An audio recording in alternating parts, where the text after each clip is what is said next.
अस्सलामुअलैकुम नाज़रीन, प्रोग्राम हकीकत की एक और किस्त के साथ मैं हूं आपके साथ सना ताहिर। नाज़रीन, नौजवान नस्ल की आंखों पर मोहब्बत की पट्टी बन जाए तो उसका उतरना मुश्किल ही होता है, लेकिन आटे दाल का भाव तो तब मालूम होता है जब इस मोहब्बत को शादी के रिश्ते में तब्दील करके अमली ज़िंदगी में कदम रखा जाता है। ऐसा ही हुआ अरशद और इकरा के साथ। उन दोनों ने ख़ानदान, माशरे, रस्म रिवाज और ज़माने भर से टक्कर लेकर पहले एक दूसरे से अंधी मोहब्बत की और फिर शादी, लेकिन कोई बेहतर माशी मंसूबा बंदी ना कर सके। वक्त गुजरने के साथ साथ घर का किराया, बच्चों की तालीम का खर्च, हत्ता के घर के रोज़मर्रा के अखराजात और 2 वक्त की रोटी के भी लाले पड़ने लगे। अब अरशद दिन भर एक निजी दफ्तर में ऑफिस बॉय के तौर पर काम करता और रात गए तक रिक्शा चलाता, शहर भर की सड़कें नापता रहता, लेकिन 18 घंटे अपने जिस्म का ईंधन जलाकर भी वो जिंदगी की गाड़ी चला नहीं पा रहा था। सिसक सिसक कर एड़ियां रगड़ते आगे बढ़ना जैसे उन चारों का मुकद्दर बन चुका था। बच्चे महीनों टूटे जूतों के साथ गुजारा करते, बदन के कपड़े चीथड़े बन जाते थे। बच्चे अच्छा खाना खाने को महीनों तरसते रहते। जिंदगी यूं ही आगे बढ़ रही थी और ये आगे बढ़ना भी क्या था, बस ये कि जिंदगी की तूफानी रफ्तार उन्हें आगे को धकेल रही थी और ये लोग हालात के उन तूफानी थपेड़ों का मुकाबला करने की नाकाम कोशिश कर रहे थे। इकरा, खाना ले आओ, मुझे देर हो रही है। आ रही हूँ अरशद, आ रही हूँ।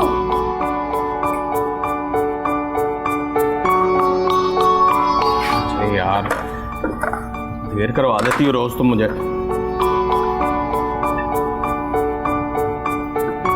अच्छा सुनिए, आज 8 तारीख हो गई है, आपको तनख्वाह कब मिलेगी? क्यों, क्या हुआ है? होना क्या है, 2 दिन हो गए यहाँ घर में आटा नहीं है, हमसायों से मांग के गुजारा कर रही हूँ। आखिर कब तक चलेगा अरशद? यहाँ पर सब लोग हम जैसे ही तो हैं, कब तक कोई हमारा इस तरह से हमें। यार वो दफ्तर वाले लोग कह रहे थे कि सालाना हिसाब किताब चल रहा है, जब वो पूरा होगा तो छोटे हम लोग को तनख्वाह मिलेगी। मतलब ये क्या बात हुई? बड़े अफसरों की तनख्वाहें रोके, तुम्हारे 10,000 रोकने से कौन सी उनकी फैक्ट्रियां बंद हो जाएंगी? बड़े लोगों की बातें बड़े लोग ही जाने, पता नहीं ये फैसला आपको उन्होंने क्यों किया, मुझे कुछ नहीं समझ में आ रहा। आपको नहीं पता ना, तो मुझे भी नहीं पता। आज राशन लेकर आना है। अच्छा, अगर तनख्वाह नहीं मिलती तो आप उन बाजी से बात कर लेना जिनके बच्चे आप ट्यूशन लेकर जाते हैं। कर चुका हूँ बात उनसे। तो फिर क्या कहती?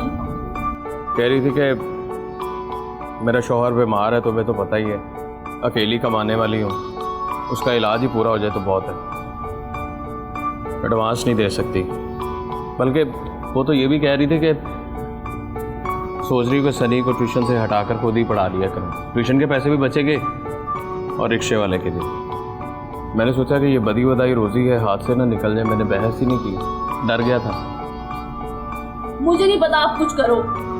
पिछला महीना भी ऐसे ही गुजरा था और ये महीना भी ऐसे ही गुजर रहा है। अभी अरशद बच्चों की छुट्टी है, गुजारा चल रहा है। जैसे स्कूल ओपन होंगे मैंने उनकी फीसेस देनी है, उनके टिफिन देने हैं, कहाँ से करूंगी मैं? बच्चों को तरसा हुआ नहीं देख सकती मैं। आखिर क्या करूं इकरा, मैं सुबह सुबह रोना शुरू कर देती हो तुम। सुबह से लेकर शाम तक नौकरी करता हूँ, सारी रात रिक्शा चलाता हूँ, तुम्हारे लिए और बच्चों के लिए करता हूँ ना ये सब कुछ। जो भी कमाता हूँ लाके तुम्हारी हाथ में रख देता हूँ। 10 साल से ऊपर हो गया तुम्हारी और मेरी शादी को। मेरे खानदान वाले मुंह तक नहीं लगाते मुझे। अब्बा रास्ते में टकरते हैं ना तो मुंह फेर लेते हैं मुझसे। अम्मा से छुप कर मिलना पड़ता है और बहनें प्यार तक नहीं लेती मुझसे वो। तो क्या हुआ, मैं भी तो माइका छोड़ के बैठी हूँ ना, देखने के लिए तरस गई हूँ मैं। आपके लिए और आपके बच्चों के लिए बैठी हूँ मैं। बच्चों की भूख मुझसे देखी नहीं जाती। इससे पहले कि हमें कोई आटा देने से इनकार करे, आप राशन लेकर आए बस। अच्छा बाबा, ये देखो, रो मत। वहां मांगो कि सवारी पे सवारी मिलती रहे। जो कुछ भी कमाऊंगा ना लाके तुम्हारे हाथ पे रख दूंगा। इस तरह सुबह सुबह ना किया करो, मेरा दिमाग खराब होता है। खा लो खाना खुद ही। चलता हूं मैं।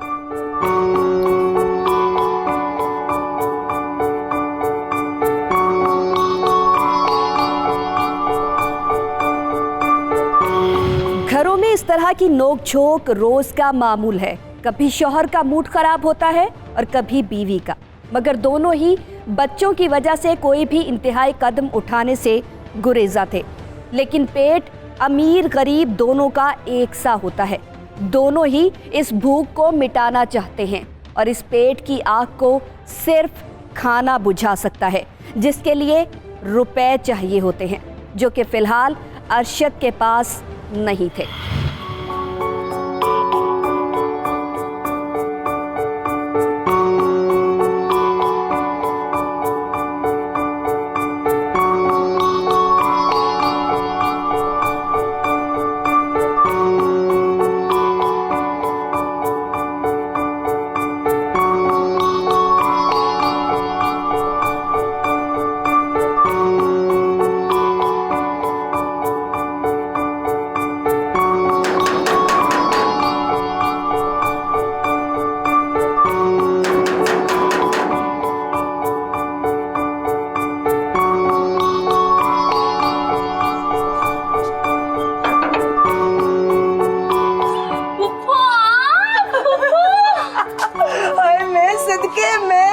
मेरी जान कैसी है तू?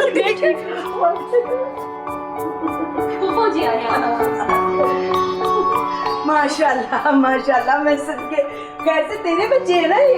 वो आपके ही बच्चे हैं, आपके बच्चे। भाई बड़े प्यारे बच्चे हैं जी तेरे, सलामत रहे।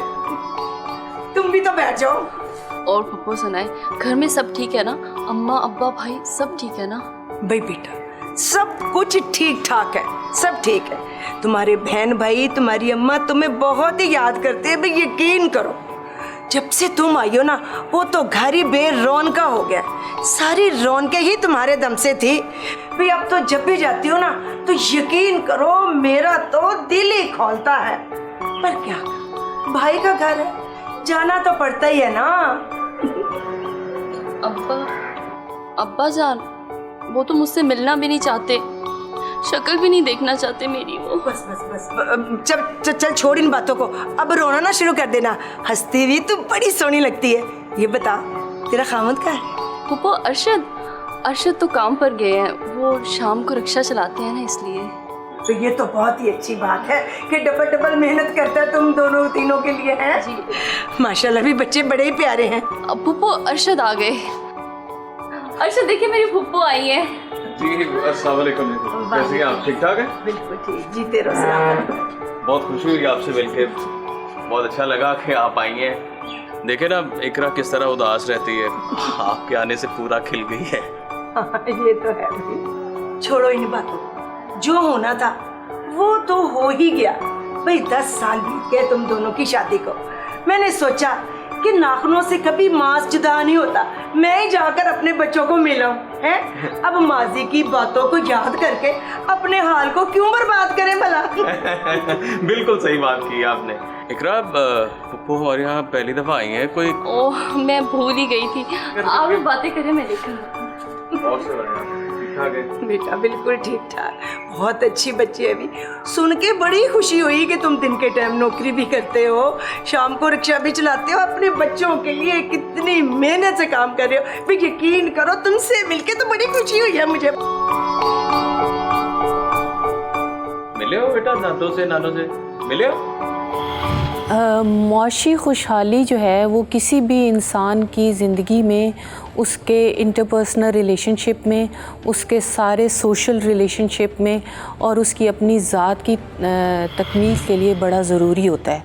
मसलन अगर आप गुर्बत के लेवल पे ज़िंदगी जी रहे हैं तो ये एक बेहद मुश्किल ज़िंदगी है। एक ऐसी स्टेज है जिस पे इंसान क्राइम करने से, किसी को तकलीफ़ देने से लेके किसी भी एक्सट्रीम लेवल का कोई भी रवैया जो है वो इख्तियार कर सकता है।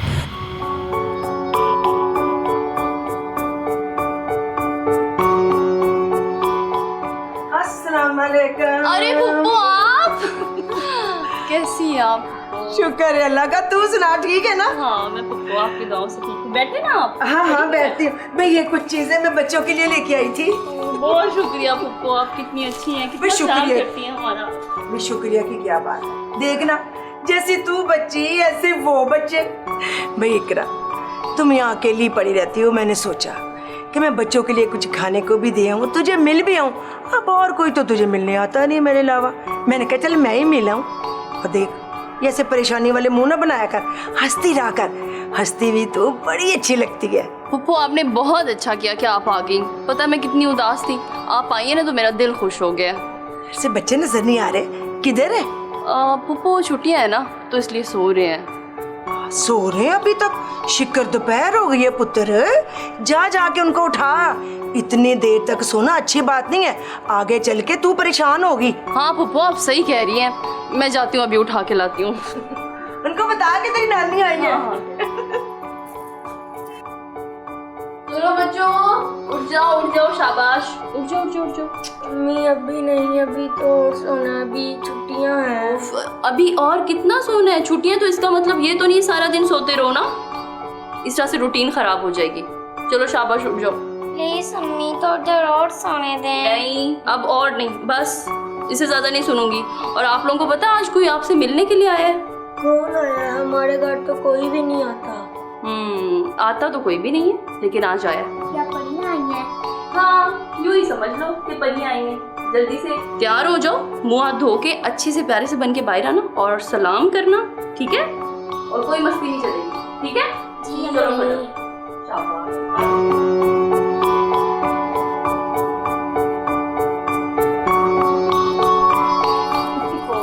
बच्चे मैंने उठाया, उन्हें बड़ी मुश्किल से अबे बच्चे तो आराम से उठते।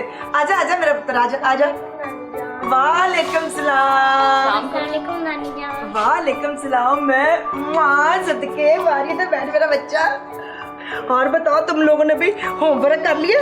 हाँ जी। भी बड़े ही अच्छे बच्चे हैं तेरे, बहुत ही अच्छे बच्चे। ये देख मैं तुम्हारे लिए ना पैसे लेकर आई हूँ। नहीं पुप्पो इसकी जरूरत नहीं है, ये तकल्लुफ ना करिए। आप 10 साल बाद आई हैं और हम आपसे पैसे लेंगे, रहने देना। अरे नहीं नहीं, ये कोई एहसान थोड़ी मैं कर रही हूँ, वो बच्चे हैं मेरे ये। जब तू भी छोटी होती थी ना तो मुझे इनकी तरह बड़ी प्यारी लगती थी। अल्लाह तुझे सलामत रखे। देख मेरी बात सुन, तू परेशान ना हुआ कर। जितनी मुश्किलें हैं ना तेरी, सारी अल्लाह पाक आसानियों में बदली कर देगा इंशाल्लाह। चलो अब हंस के दिखाओ दोनों, और तुम भी। हाँ इसी तरह हंसते रहना। सुनो ये पुप्पो तो मैं छोड़ के जाने वाली नहीं है, मैं बस आती रहूंगी इंशाल्लाह। चुपके जाऊंगी। रज़िया उस रोज तो खाने पीने के बाद अपने घर चली गई, लेकिन रज़िया एक प्लान के तहत 10 साल बाद अरशद और इकरा से मिल रही थी। रज़िया तावीज़ गंडों पर यकीन रखने वाली एक ज़ईफ़ुल इत्तेकाद औरत थी, जिसका काम जादू टूने और अमलियात था। गुर्बत के खात्मे के लिए उसको किसी जादू टोना करने वाले जाली आमिल ने एक सफ़ाक अमल बताया था। ये अमल करने के लिए उसने इकरा के घर को मुंतखब किया। रज़िया एक ऐसा भयानक काम करने का सोच रही थी कि कोई भी अहले दिल सुनकर कांप उठे। क्या था वो काम, जानने के लिए हमारे साथ रहिएगा एक ब्रेक के बाद।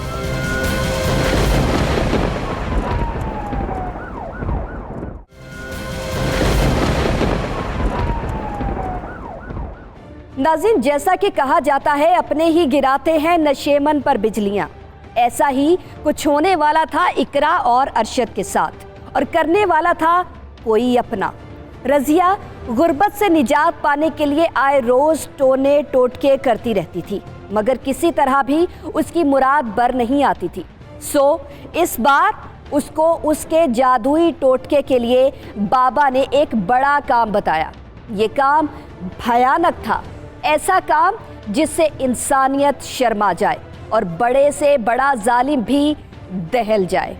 मगर रज़िया को तो अपनी सहूलत के लिए किसी भी हद तक कुछ भी कर जाना था, और वो उसके लिए घात लगा चुकी थी।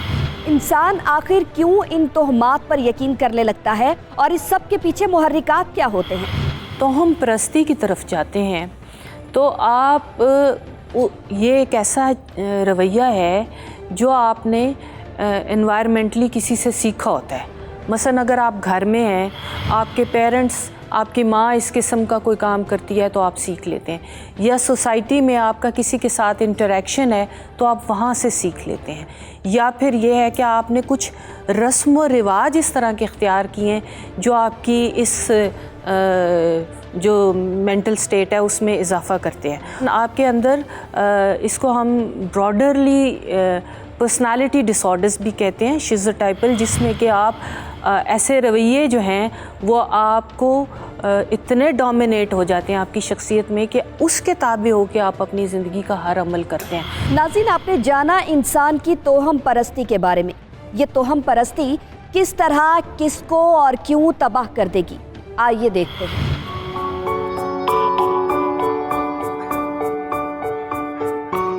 अस्सलाम वालेकुम। वालेकुम अस्सलाम। आ गए आप? हाँ जी, आ गया हूँ मैं। पैसों का कुछ बना? इकरा, खुदा के लिए मुझे कभी तो चैन का सांस लेने दो। हर वक्त पैसे पैसे पैसे, यही से तुम्हारा सवाल शुरू होता है और यही तुम्हारा जवाब होता है। अच्छा ठीक है, गुस्सा ना करें, मैं खाना लेकर आती हूँ। रुको 2 मिनट मेरे पास भी बैठ जाओ। हाँ, मैंने बात करनी थी आपसे, याद आया। हाँ बोलो। फुप्पो आई थी। फुप्पो? हाँ, तो इसमें इतनी हैरानी वाली कौन सी बात है? खैरियत तो है, क्या कह रही थी? कुछ खास नहीं, यही कह रही थी कि कभी घर आओ, दावत दे रही थी, कह रही थी बच्चों के साथ आओ, तो मैंने सोचा आपसे पूछ लो। अरशद, कहाँ खो गई? कुछ पूछा मैंने आपसे? हाँ जाओ जाओ, ज़रूर जाओ, इसी बहाने बच्चे भी खेल लेंगे और तुम्हारा भी दिल बहल जाएगा। सफाक औरत अपना शिकार करने के लिए जाल बुन चुकी थी, बस अब घात लगाए उसमें शिकार के फंस जाने का इंतजार था। वो इस दौरान मुसलसल उस नाम नेहाद जाली आमिल के साथ राबिते में थी जिसने उसे इंसानियत सोज अमल के लिए कहा था। ये आमिल था कौन? कैसे आना हुआ? वो बाबा जी, वो मैं आपको बताने आई थी जी कि बच्चों का इंतजाम हो गया है। ये तो बहुत बड़ी खुशखबरी लाई हो। जी बाबा जी, पर वो एक मसला है जी। क्या मसला है? मुझे समझ नहीं आ रही जी, मैं बच्चों की माँ को कैसे मनाऊं बच्चों को कुर्बानी करने के लिए। ये तुम्हारा मसला है कि उनको कैसे मनाना है। मैंने तुम्हें इस काम के लिए बहुत बड़ी रकम दी है और हाँ जी जी जीत भी दूंगा। मुझे पता है बाबा जी, मैं क्या करूं?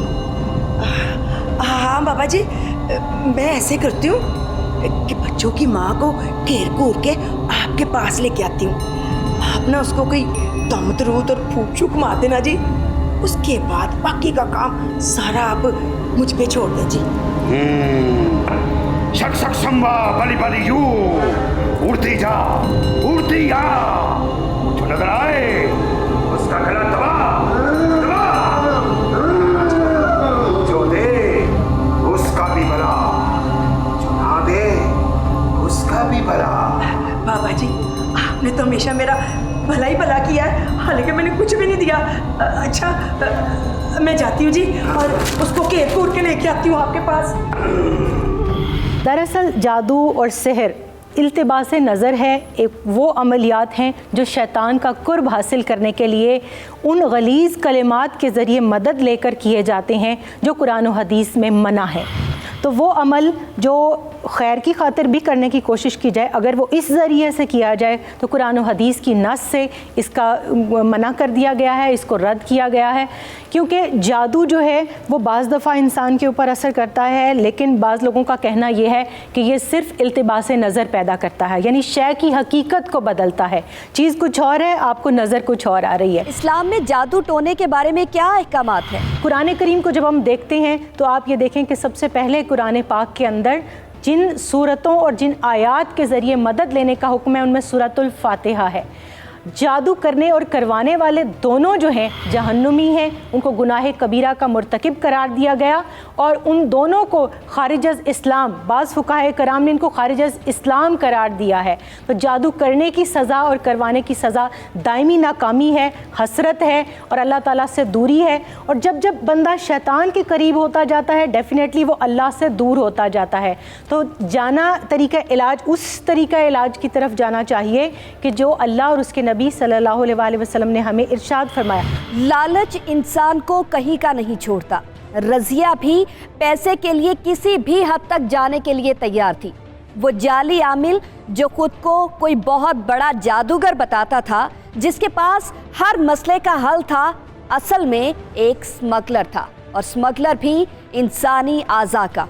जी हाँ, जाली आमिल इंसानी आज़ा की स्मगलिंग करता था और उस काले धंधे को कामयाबी से चलाने के लिए उसने ज़ईफ़ुल अकीदा लोगों, बेवकूफ़ लोगों को इस्तेमाल करना शुरू कर दिया।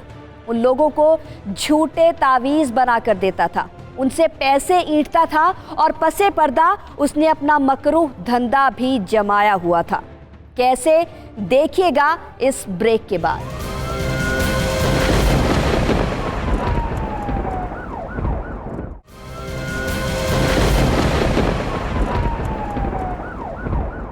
Welcome back. नाज़रीन, साइंस ने बहुत तरक्की कर ली है, नामुमकिन को मुमकिन बना दिया है। यहाँ तक कि इंसानी आज़ा की पैवंदकारी भी अब कोई मुश्किल बात नहीं है। किसी शख्स के अगर गुर्दे फेल हो जाएं, आंखें ज़ाया हो जाएं या कोई और मसला हो, तो उस इंसान की ज़िंदगी बचाने के लिए उस शख्स के अहले खाना या दोस्त अहबाब उसको अपना कोई जिस्मानी उज़्व अतिया करके उसकी जान बचा लेते हैं। जो रेसिपिएंट का ब्लड रिलेशन जिसके साथ हो, यानी वो उसका सगा भाई हो सकता है, उसका बाप हो सकता है, बेटा हो सकता है, प्लस वो उसके स्पाउसेस में भी हो सकता है, यानी मियाँ अपनी वाइफ को दे सकता है और या वाइफ अपने मियाँ को वो डोनेट कर सकती है। और इसके हवाले से जनरली एज फैक्टर जो मेडिकल प्रैक्टिशनर्स ने जो रखा है और जो अथॉरिटीज़ ने इसमें जनरली जो दिया हुआ है, वो 18 से 65 ईयर्स की एज तक वो डोनर कैन बी एनीवन, कोई भी हो सकता है। उसी तरह कोई ज़रूरतमंद और मजबूर इंसान अगर अपील करे तो दुनिया के किसी दूसरे कोने से कोई अहले दिल भी सामने आकर मदद कर देता है। अगर किसी को ब्लड रिलेशन नहीं मिलता, उसके लिए फिर एक एवेल्यूशन कमेटी बनाई गई है, जो सेक्शन 5 के तहत एवेल्यूशन कमेटी है, transplantation of human organ and tissues act section 5 के तहत एवेल्यूशन कमेटी है जो गवर्नमेंट ने फॉर्म की हुई है। उसके तहत उस एवेल्यूशन कमेटी को एप्लीकेशन होगी, वो उसको एवेल्यूएट करेगी कि इसने कि कौन सा बेस्ट सूटेबल जो कि आया उसको उन्होंने अलो करना है। अब इस नेक काम को कुछ लोगों ने कमाई का जरिया बना लिया है। एक तरफ तो ये लोग मजबूर लोगों को ज़िंदगी बचाने के नाम पर लूटते हैं, और दूसरी तरफ ये लोग किसी गरीब से चंद पैसों के बदले उसकी ज़िंदगी खरीद लेते हैं। और ऐसा ही कुछ कर रहा था ये जाली आमिल भी।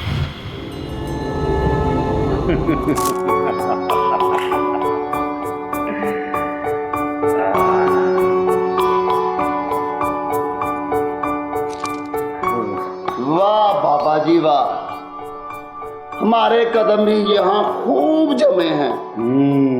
लोग हमारे आस्थाने पे खुद ब खुद ही चले आ रहे हैं। इन बेवकूफ औरतों की फरियादें सुन लो कि फलां के घर बंदिश कर दो, उसका शौहर मेरे शौहर से ज्यादा न कमा सके और फलां के बच्चे नाफरमानी करें, और ऊपर से कहते हैं कि बाबा जी हमें कुछ तवीज़ लिख दो, हमारे घर की गुर्बत दूर हो जाए। चलो कोई बात नहीं, हमें तो पैसे मिल रहे हैं ना, जो मर्जी करें। और हाँ, वो तुम्हें मैंने बच्चों के अज़ा के बारे में कहा था, उसका क्या बना? वो काम तो हमारा बड़ा तेजी से चल रहा है और हमें बहुत बड़ा ऑर्डर भी मिल गया है। अच्छा हाँ, बस फिर समझो कि हम पैसे में खेलेंगे, पैसे में, डॉलर ही डॉलर हमारे पास होंगे।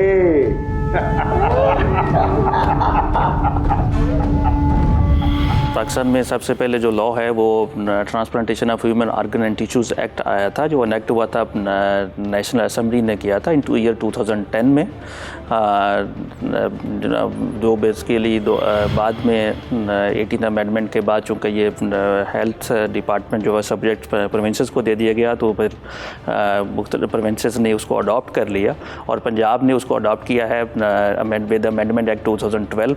और अब वो Punjab transplantation of human organs and tissues act 2012 है, जिसके तहत ये सारा सिस्टम जो ह्यूमन ऑर्गन्स की ट्रांसप्लांटेशन कैसे ही की जा सकती है, उनको डोनेट किया कैसे किया जा सकता है, और एक रेसिपिएंट कैसे उसको उसका डोनेशन ले सकता है, और कौन कौन से हॉस्पिटल्स में ये जो है वो ऑपरेशन इसका किया जा सकता है, या इसका जो सर्जरी या प्रोसीजर होगा वो कहाँ कहाँ पे होगा, ये सारा तरीक़ाकार उसमें दिया गया है। मासूम बच्चों के लिए नानी के घर जाना हमेशा से एक ख्वाब था, सो उन्होंने जल्दी जल्दी नाश्ता ख़त्म किया और नानी के घर जाने की तैयारी शुरू कर दी।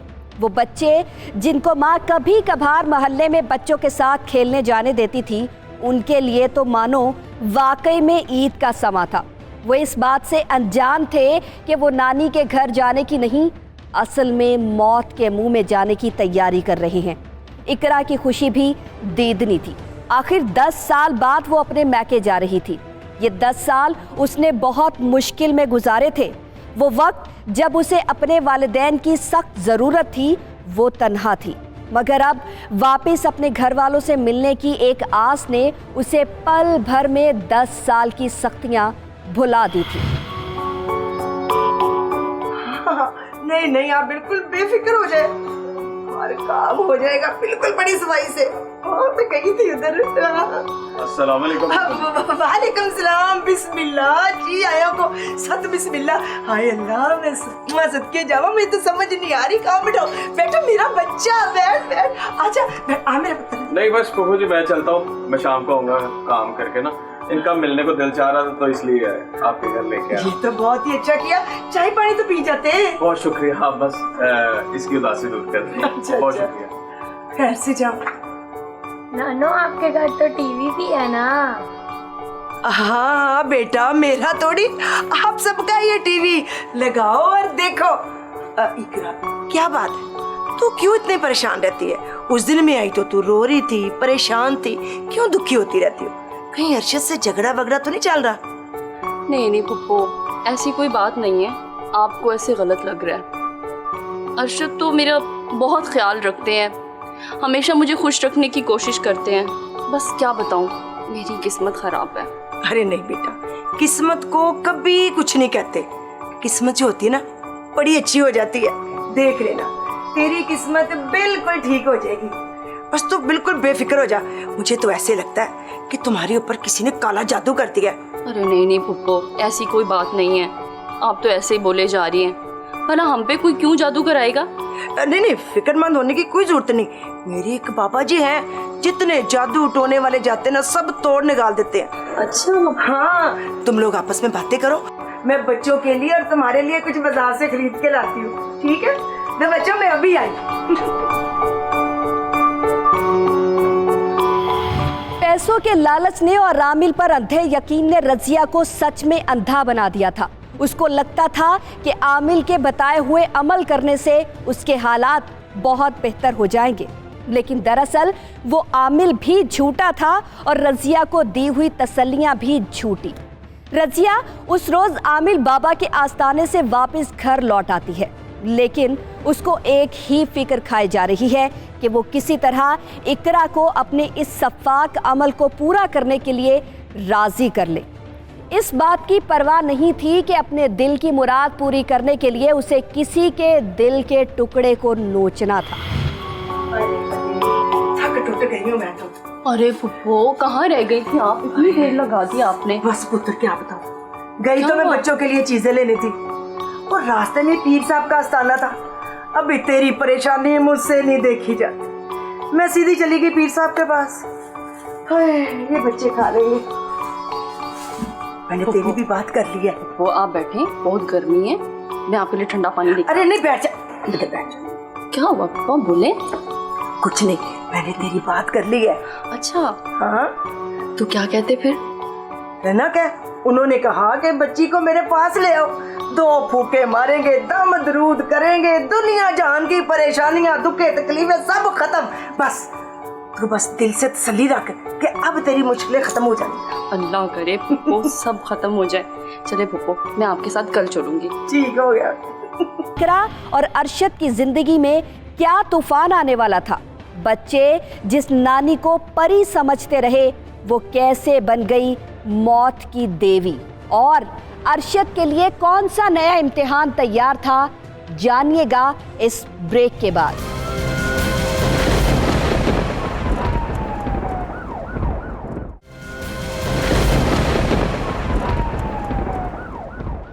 रजिया इकरा के दिल में वसवसे डाल चुकी थी। इकरा के दिल में खौफ बैठ चुका था कि किसी ने उसके घर पर काला जादू किया है, जिससे उसके घरेलू हालात बद से बदतर होते जा रहे हैं।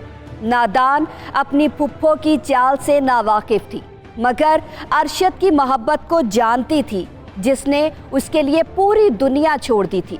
सो उसने भी अरशद की मुश्किलात कम करने के लिए एक अहमकाना कदम उठा लिया, और उसका ये कदम उसकी औलाद को एक अंधी खाई में धकेलने वाला था, उसके भरे घर को उजाड़ने वाला था। जानेंगे, मगर इससे पहले जानते हैं माहिर नफ्सियात से दूसरों की बातों को बिना परखे चलने वाले इंसान की ज़हनी कैफियत क्या होती है।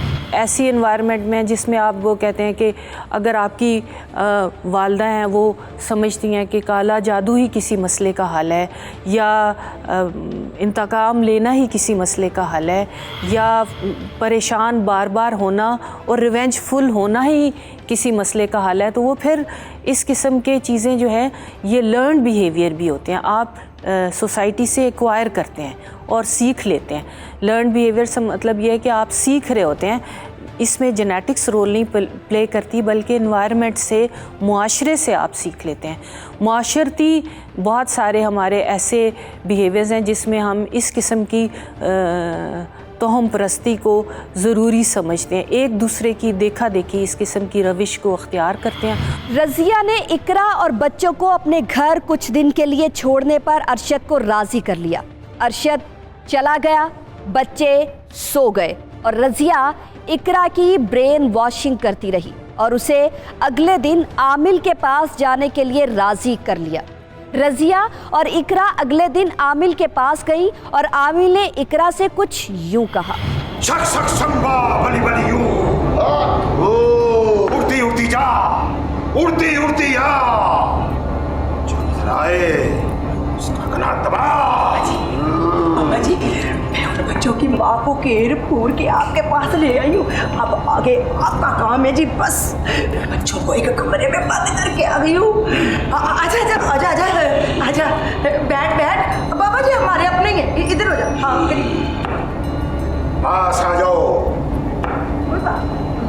आजा पास। अच्छा अच्छा, खैर है बाबा जी, बड़े अच्छे।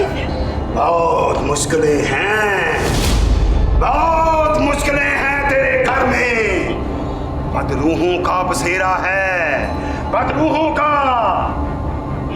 लेकिन बाबा मैंने तो कभी ऐसा कुछ कभी देखा नहीं घर में, और ना ही कभी महसूस की है। तूने कुछ नहीं देखा बच्चा, आपे की आंख ने सब कुछ देखा है, सब कुछ। बहुत मुश्किलें हैं, बहुत तकलीफें हैं तेरे घर में। बाबा फिर मुझे क्या करना होगा? तुझे कुर्बानी देना होगी। बाबा मैं हर कुर्बानी देने के लिए तैयार हूँ। तुझे अपने बच्चों की कुर्बानी देना होगी, क्योंकि वो बच्चे तेरे बच्चे नहीं हैं, मतलूहों के बच्चे हैं। बाबा आपका दिमाग तो नहीं खराब हो गया? अपने बच्चों की अपनी औलाद की कुर्बानी दूंगी? गुस्ताख, पापा जी के आगे बोलती हो? तेरे बच्चे नहीं हैं, वो बदरूहों के बच्चे हैं, बदरूहों के बच्चे हैं। शक शक शंबा अली बलियू। आपका वाकई में दिमाग खराब है। फुप्पो जी चले, मुझे कोई मसला हल नहीं कराना है। बाबा जी की बात तो सुनिए। बाबा मुझे ठीक नहीं लगता। पापा ठीक है, तो बात तो सुन ले। वो आप चलो। नाज़रीन, औलाद देना या ना देना अल्लाह की मर्जी है, इसमें किसी इंसान का कोई इख्तियार नहीं। लेकिन उसके बावजूद भी कमज़ोर ईमान वाले लोग इन आमिलों के चक्कर में पड़ जाते हैं और अक्सर ऐसे काम कर बैठते हैं जिनके लिए उनको सारी उम्र फिर बस रोना ही पड़ता है। वो सारी उम्र लकीर पीटते रह जाते हैं। आइए जानते हैं इस्लाम में तोहम परस्ती और शिर्क की क्या सज़ा है। जादूगर हमेशा खाइब व खासिर होता है, हमेशा नाकाम होता है। इस दुनिया के अंदर भी वो जलील होगा और आखिरत के अंदर तो फिर उसका जब ईमान से कोई ताल्लुक़ नहीं, इस्लाम से कोई ताल्लुक़ नहीं, तो उसके लिए आखिरत की कोई जज़ा नहीं है। तो आपने देखा होगा जादूगरों के चेहरे इस दुनिया के अंदर ही मलून हो जाते हैं और वो ऐसे होते हैं कि लोग उनसे नफ़रत करते हैं। तो वो काम जितना मर्ज़ी पैसा कमा लें, दुनिया कमा लें, लेकिन उनके ज़रिए कोई भी खैर का काम नहीं हो सकता। ये तो बातें करने वाली दसो है, तुझे तो कोई अकल होती नहीं है। तुझे तो मैं सबसे ज्यादा अच्छा समझती थी, आज तो तूने मुझे बेइज्जत करा के रख दिया। क्या मैं नहीं बोलती तेरे साथ? अच्छा चल गुस्सा ना कर। तो गुस्सा क्यों ना करूं? सोचती हूँ मैं कुछ, आज तक बाबा जी के साथ कभी किसी ने इस तरह बदतमीजी नहीं की। शुक्र कर तेरी जान बख्श दी है, वरना बाबा जी ओ तौबा तौबा, अगर जलाल में आ जाते तो तुझे तो वहीं खड़े खरोते भस्म करके रख देना था। मैंने अपनी आंखों से देखा है कितने लोगों को भस्म करते, कितने लोगों के जिन निकलते। मैं कहती हूँ बाबा जी जब तक जिंदा रहे, वाह वाह वाह, सलामत रहे। और तू है ही बदकिस्मत, है ही कलमुई, वहां जाके भी जाके बाबा जी की बेइज्जती करके रख दी। कभी किसी ने ऐसे नहीं कहा बाबा जी के सामने।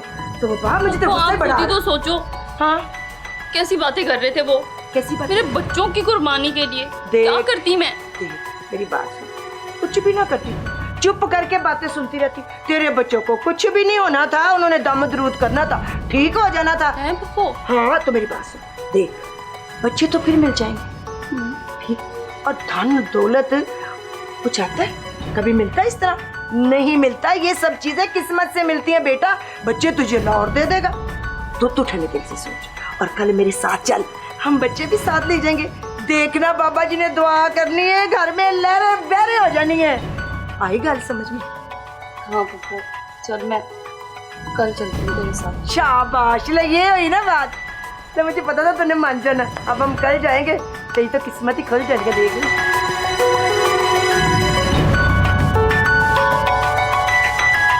आप सल्लल्लाहु अलैहि वसल्लम ने इरशाद फरमाया, जो किसी नजूमी के पास जाएगा 40 दिन तक, अगर वो उसकी बात पर यकीन करेगा और उसके पास जाएगा, अपना हाथ, अपनी किस्मत का हाल मालूम करने की कोशिश करेगा, तो 40 दिन तक उसकी नमाज कबूल नहीं होगी।